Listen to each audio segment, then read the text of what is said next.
Welcome to the final video for the Witchwood Arena Tier List Lightforge card analysis preview for the upcoming meta. We are finally at Warrior. It is nearing 1 a.m. We're going to be past 1 a.m., which puts us at a 6-hour stream of continuous talking from both of us. Yes. I mean, it's been fun, guys, and I am going to be very happy at the end of this. So let's get this started. This is Warrior. It is currently the #1 class. And what are they losing, Merps, when we're going from Mammoth to Raven? So, look, Warriors are losing a decent amount, but, they're not losing as much as Shamans and Hunters, right? If you just look at the cards that they're losing, I think 2 or 3 really stand out. #1 is Fool's Bane, right? Like, that card has just been ridiculously insane. And they're losing that. They're also losing N'Zoth's First Mate, which is just like the best turn 1 ever, essentially. I was looking at this tier list and I was like, oh, it's not at the top of this list anymore. I'm missing the over 200 score for N'Zoth's First Mate. Right. So they're losing N'Zoth's First Mate. They're losing Fool's Bane. They're also losing Ravaging Ghoul, right? So, we're going a step down, definitely. But something that was very important and gave them a whirlwind effect. It's not as important now because they have Blood Razor, right? And Blood Razor gives them that whirlwind effect that they were missing for so long. But combined with Ravaging Ghoul, you always expected Warriors in Arena, right, to be able to sort of have that whirlwind effect now. And then past that, not much past that. Like, once again, just like with the Paladin, them buffing their hand is no longer a thing anymore, just because of the Goon cards are leaving and Grimy Gadgeteer is leaving. So that, like, any aspect of that, like, you should forget about, right, whenever you're constructing your deck, or if you're worrying about that from the opponent. So that's kind of what they're losing. Like, 2 big cards, but overall not as punishing as some of the other classes we talked about. Okay. So after they're losing a bit, because it's Warriors, right? Whenever they lose cards, it's going to be good cards. Oh, and I keep on forgetting to mention, but once again, they are losing Blazing Longsword as well. Right. But okay. So even though they're losing that stuff, like, they're getting some replacements for some of the effects, and the biggest replacement is coming in. This is the 2nd highest rated card, only by a little bit below the Paladin Silver Sword, right? Only a little bit below that, and it is a Woodcutter's Axe. Woodcutter's Axe is coming in at 178 right now. Who knows? Maybe it'll actually be over the Paladin Sword by the time the scores are finalized. But these are definitely the 2 that are in contention for best card in Witchwood. It's a 2-mana 2/2. It's the Fiery War Axe replacement, which is why it's so good.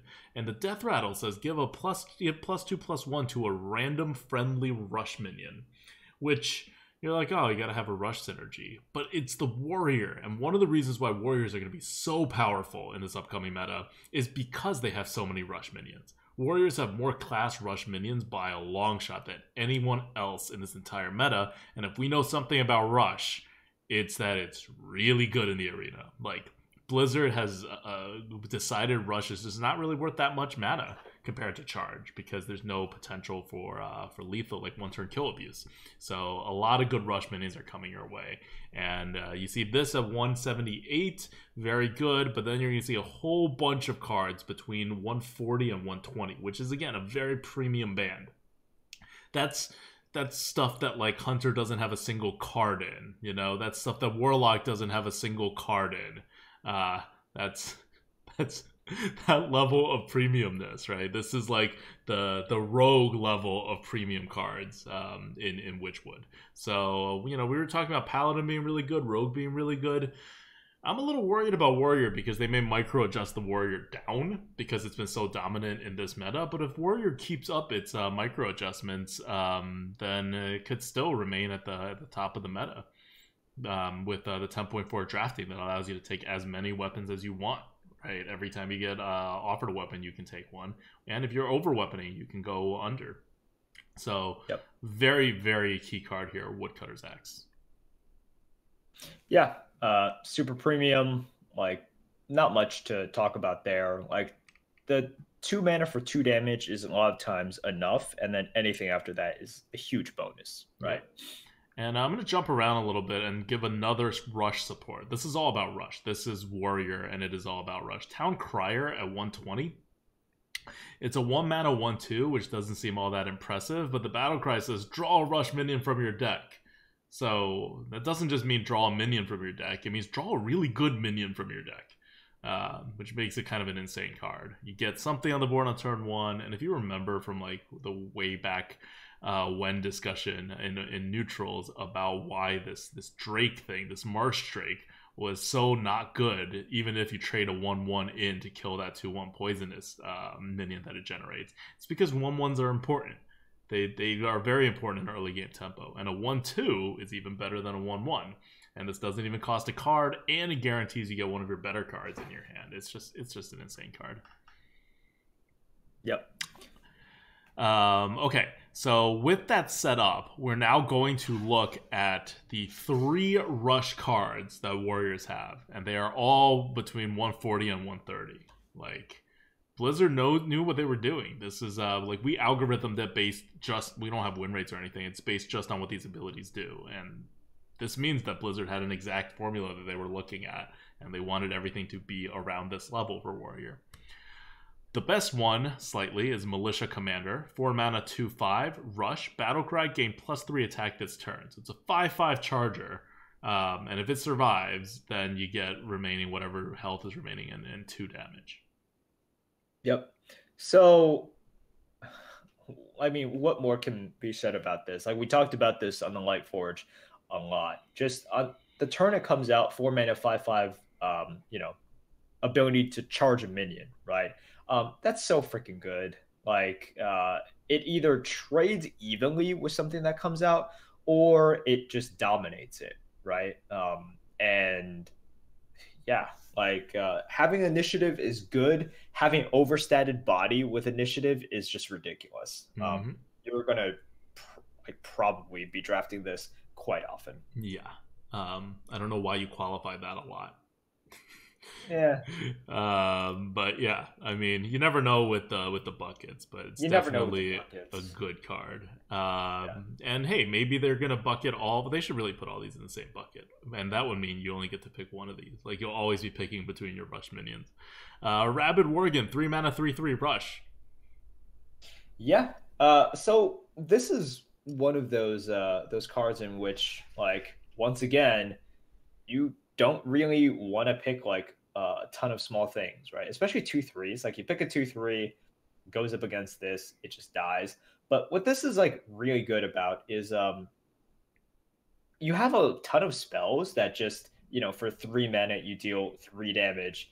And this is that with, some downside sometimes, but a lot of times upside as well, right? You have the Woodcutter's Axe, you have stuff that buffs it as well. So like a 3 mana 3/3 is pretty sort of, unspectacular, but you give it rush and it becomes quite a good card. Wolf Rider's 3/1. It's okay. This is 3/3. That's all you need to know about this card. It's not complicated. Red Band Wasp is a 130. This is a more interesting card than the other rushers. It's 2 mana. It's 1/3 charge. 1/3 rush. And we have another 2 mana 1/3 rush card in the neutral category. I forget what it's called because it's crap, and you're never gonna take it unless you absolutely have to. It's called a Vicious Scalehide. It's a 77 in Warrior, and that one has lifesteal. What makes Red Band Wasp so different is that it has +3 attack while damaged. And you know what having rush allows you to do? It allows you to make sure this guy gets enraged. So you're going to end up charging something that has 1 or 2 attack. It's going to trigger it. Then for 2 mana, you're going to get a 4/1 or a 4/2 remaining body after you deal the 1 damage initially. Right. That's how big of a difference it makes to have a rush on the enrage as compared to the other guy. Right. So once again, you can proc this on something, or you can just, you know, if you do have a whirlwind effect, right, like the Blood Razor, and you're able to activate it while rushing it out, it's insane, right? It just becomes, you know, like becomes 2 mana, deal 4 damage. Yeah, yeah. So the upside is there, and also just even if you don't have something to combo it with, as long as you have something to hit it, it's still really good. All right, so let's talk about the card we kind of skipped over. And I don't know, it's an Echo card, so I need to go find its real score. Good. Okay, we haven't skipped over it. You know, we'll get to it. It's lower than where it is here because it's an Echo card, and the scores here are wrong for Echo cards for now. Let's look at Festerfoot Hulk first. Festerfoot Hulk is 114 score. It's a 5 mana 2/7, which is deceptively low of a score. This is a Gurubashi stat. What did you call this thing? Festerfoot? Festerroot. Festerroot. There's only one R. Festerroot. I'll allow it. Festerroot. So the Festerroot is a Gurubashi, and instead of gaining attack when it hits something, it gains attack when any friendly minion attacks. So I think a Festerroot Hulk, at least the way we're calculating it, a Festerroot Hulk is considered a friendly minion. Okay, just call it Festerroot. Festerroot. No. What's with the ooh? I don't know. It's not a Festerroot, because that would require more R's, right? No, Festerroot. No, it's not a Festerroot that has 2 R's. This only has 1 R. No. You're thinking it's still Festerroot, which it doesn't have a Festerroot. It's a Festerroot. No, or a Festerroot, like Festa root. If you care so much about Festerroot. Yes. Oh, I see. Yes. Okay, so the Festerroot. I like Festerroot.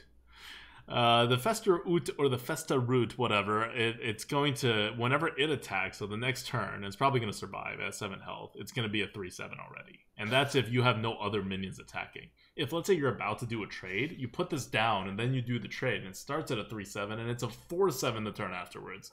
So it can be quite good, even if you don't have an actual setup for it. If you do have a setup, like you have like 2-3 minions on the board before you put it down, it's obviously insane, even on the first turn you put it out.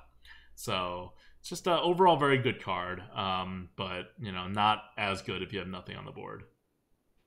Yeah, I agree. Yep. Okay. So, like, it's a lot of good cards, right? Like, you see this is like a whole... Every card so far has been premium or near premium or, like, very good. Yeah, it's a lot of good cards. I agree. Then we get to Warpath, which is another very good card. And this is the replacement for Blazing Longsword, I think. It's not anywhere near as OP as a Blazing Longsword, but it does the job. It's going to be 110. 2 mana, deal 1 damage to all minions, Echo, which means you can deal up to 5 damage to all minions like a Dragonfire Potion. You just have to spend, like, a lot more mana on it. And more importantly, you can deal the exact number of damage you want to. And you can trigger your own, like, minion stuff. Like, let's say you do have a Gurubashi, for example. You can trigger it however many times you want to trigger it. So it has a lot of good combo potential. But otherwise, it is very slow. This is a whirlwind for 1 additional mana each time you play it. So it does have that cost to it. But it's so incredibly flexible. We're definitely going to keep an eye on this card. We're going to start it at a 110. It may go up because of applications that we can't calculate in the algorithm. I think this is one of those prime candidates for that. But we're not going to start it at a higher place than 110, just because, like, you do Warpath in a turn and you can't do much else. Yeah. Like, it solves all your problems, but it doesn't improve your board in any meaningful way. Just because of the high mana usage. Yep. Okay. Do we have any other cards in Warrior? We have to, right? Oh, wow. There's only 1 card left in Warrior. And it is Deadly Arsenal, which is similar to Warpath in that it's an AoE. A double-sided AoE for the Warrior. So you see Warrior's getting a couple of these. Reckless Flurry is a 148 on the tier list. And everyone, like, bothers me about like everyone complains to me about how high that card is rated, but we've actually raised Reckless Flurry from where we started it. We started it at like a 125 or something, and we've actually raised it because of how flexible having the armor and doing the board clear is, and how effective it is because people don't play around it. Maybe people play around it more with Warpath, but it does mean that these board clears are very important to the warrior, which hadn't been able to do it before this outside of Fool's Bane. So Deadly Arsenal is an epic spell. 6 mana, reveal a weapon from your deck, deal its attack to all minions. Could be really good if you reveal an Arcanite Reaper, but probably more likely you're revealing like a Woodcutter's Axe or a Fiery War Axe or something. And then it's kind of just like Warpath, right? Like a less flexible Warpath that you can't control. Yep. Yeah, I mean, this is just like a worse version of Dragon's Fury, right? Yep. Yeah, it's like a much worse version of Dragon's Fury. Much worse. That's about it. Those are warrior cards. They got some good cards, like some really good cards. Mm-hmm. Jeez. I think they are the second winner. It goes rogue and then warrior in terms of this meta and the, well, not the meta, but just the card quality. Okay. Legendary, we have Darius Crowley at 130, 5 mana, 4/4 rush. After this attacks and kills a minion, gain +2/+2. Just good card. Yeah. Like, you can also think of it as sort of because a lot of people are just like, oh man, it's a 4/4. It's like, it's a no, 4/6. It's a 4/6. Because even if this dies when it attacks something, it gains the +2 health and like revives itself. Right. Or you could think about it as a 5 mana 6/6, but on the turn in which it rushes, it only has 4 attack. Like, I think that's a decent way to look at it as well. But yeah, this is just going to be a good card, right? Like, any sort of rush minion is going to be good as long as it's like decently statted. And this is like decently statted when it comes out, and the +2/+2 is really freaking good. So, yep, not like there's not much sort of combo or sophistication with this card. It's just like, okay, an independently good card. Yep. And then the really bad card, because it's a pure combo card and you do not have that kind of combos most likely in your deck. It is Black Owl Gunspire, 7 mana, 3/8, can't attack. Whenever this minion takes damage, deal 3 damage to a random enemy. You better have a lot of Warpaths in your deck, or else this guy is not getting triggered enough to be worth that 7 mana. I know. We don't even have Matter Bomber anymore. How sad is that? I've been sad about that ever since they took him away a year ago. I know. Anyways, that's sort of warrior. Like, once again, even in legendaries, they have a good rush minion, right? It's and it's in the same range as their other rush minions. It's very consistent, and everything's all about rush for warrior. And rush is a great mechanic in arena. It just all kind of comes together. Yeah. So that's it from us. Hey, that's all of Witchwood. We went over every single Witchwood card that's going to be in the arena. It is now officially past 1 a.m. We're dying. Right. And once again, these scores, there's definitely going to be some minor changes from now until the actual release of the Witchwood. But like, I think for most of these scores, they're going to be the same or just around where we've sort of debuted them. And if you don't sort of remember the exact scores, which you shouldn't, what you should take away are sort of the big picture stuff, right? Sort of how it'll affect the meta and how these classes sort of kind of end up after they lose a big chunk of their cards and now gain this very impactful expansion, right? Because we're going to see a bonus to these cards. So just remember where that like what happens after this big transformative event. And yes, it depends on the buckets. It depends on sort of the levers and switches that Blizzard pulls. But like a lot of these is just like they're losing hard removal. So no matter what, no matter how good the class is, they are going to be missing hard removal. or they are not able to get as many buffs. So just remember that if you remember anything at all. Yep. Hey, looking forward to Witchwood. Hope you guys have a better idea now of how the arena is going to look when Witchwood comes in. And again, because this is 10.4, a lot of the bucket stuff, we don't know what Blizzard's going to do.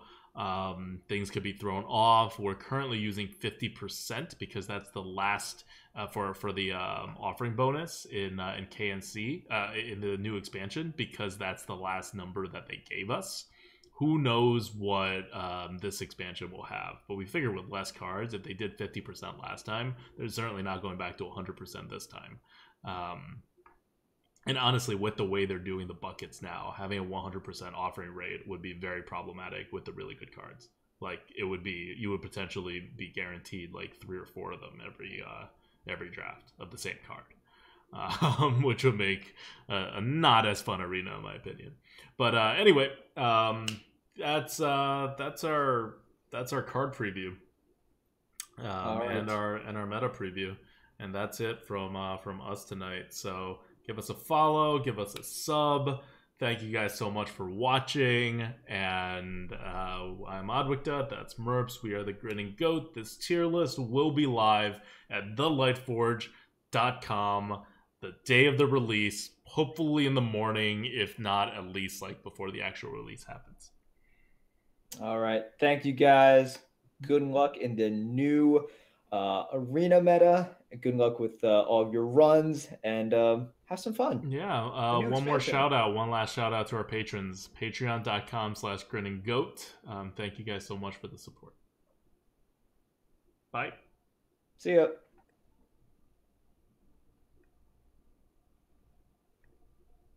We're done. Okay, that was good.